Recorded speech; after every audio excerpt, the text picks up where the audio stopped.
Pertanyaan saya Pak, dan ini pertanyaan sejuta umat Pak, karena 1,5 tahun saya keliling Indonesia, selalu media maupun masyarakat, audiens tanya, apakah prakerja akan dilanjutkan setelah 2024? Demikian Pak. Terima kasih. Silakan dijawab Pak Anies, singkat. Nanti ada pertanyaan lagi. Ya, aspirasi pribadi atau institusi ini? No, nggak usah dijawab, nggak usah dijawab. Gini. Kami punya prinsip, Bu, bukan dilanjutkan apa tidak. No, menurut kami sudah cukup kita ini gonta-ganti. Kita yang berada di pemerintahan tahu persis kok bahwa rakyat itu nggak peduli mau siapa yang jadi wali kota, gubernur, yang penting adalah mereka dapatkan manfaat. Karena itu ada 4 pertanyaan yang harus dijawab ketika bicara perubahan. 1, apa yang harus ditingkatkan? Jadi change itu bukan menghentikan dan mengubah. Change itu adalah 4 aspek. 1, apa yang harus ditingkatkan? Jadi bentuk perubahannya apa? Ditingkatkan. Yang kedua, perubahannya kedua, apa yang harus dikoreksi dari yang dikerjakan sekarang? Ya harus terbuka juga terhadap koreksi. Yang ketiga, apa hal yang harus dihentikan dari yang dikerjakan sekarang? Ini objektif aja nih. Yang keempat, apa hal baru yang harus dimasukkan? Nah, kebanyakan dari kita ketika bicara change itu dipikirin nomor 3 dan nomor 4 aja, Bu. Dan itu menurut saya bahaya.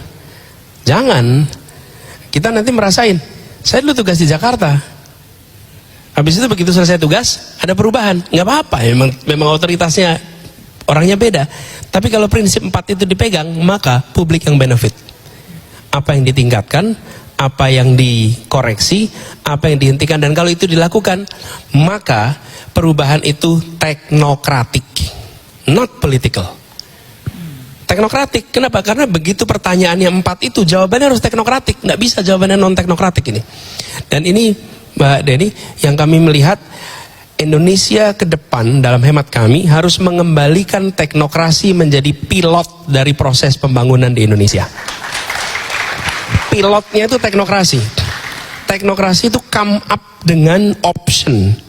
Nanti political leaders melakukan eksekusi atas pilihan yang diberikan oleh teknokrat. Tapi jangan dibalik. Yang kami khawatirkan itu dibaliknya ke ujung.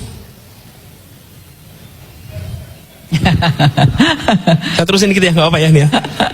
Di ujung gini, si A punya minat investasi bidang ini, diberikan kepada negara. Lalu negara, kelihatannya menarik, nanti obrolin, kemudian diberikan kepada teknokrat, tolong cari justifikasinya. That's no good.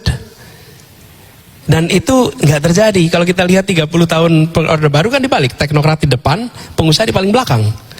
Teknokrat itu menentukan, butuh petrokimia, itu kata teknokrat. Butuh industri baja, itu kata teknokrat. Baru kemudian di outline polisinya, lalu dicari siapa yang mengeksekusi. Yang sering sekarang terjadi terbalik, yang mau mengeksekusi yang punya ide, berikan kepada negara, negara kasihkan teknokrat, tolong buatkan papernya supaya ini justified.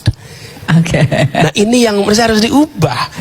Nah kalau begitu, itu yang membuat apa? Kemudian ketimpangan itu bisa terjadi. Ini frankly speaking kita ngomong. Dan bukan 1-2 tahun, bukan. Kita bicara tentang kira-kira periode 25 tahun terakhir ini. Ketika teknokrasi tidak selalu di depan. Nah, kami melihat pentingnya. Apa syaratnya teknokrasi pindah ke depan? Syaratnya kepemimpinan mempercayai pada ilmu pengetahuan. Syaratnya itu. Baik. Kalau leadershipnya nggak menganggap ilmu pengetahuan penting, pasti nggak akan pakai teknokrasi. Udah pasti itu. Ujiannya kemarin COVID, Mbak Fahila ini. COVID itu adalah wake up call. Kenapa? Karena COVID itu menguji siapa yang mengambil keputusan pakai ilmu pengetahuan dan evidence, siapa yang ambil keputusan tanpa ilmu pengetahuan dan evidence. Itu COVID. Setuju. Seluruh dunia itu, bukan cuma Indonesia. Ini harus dikembalikan sekarang. Oke, kita kasih juga kesempatan lagi nih Pak, buat yang lain ya Pak.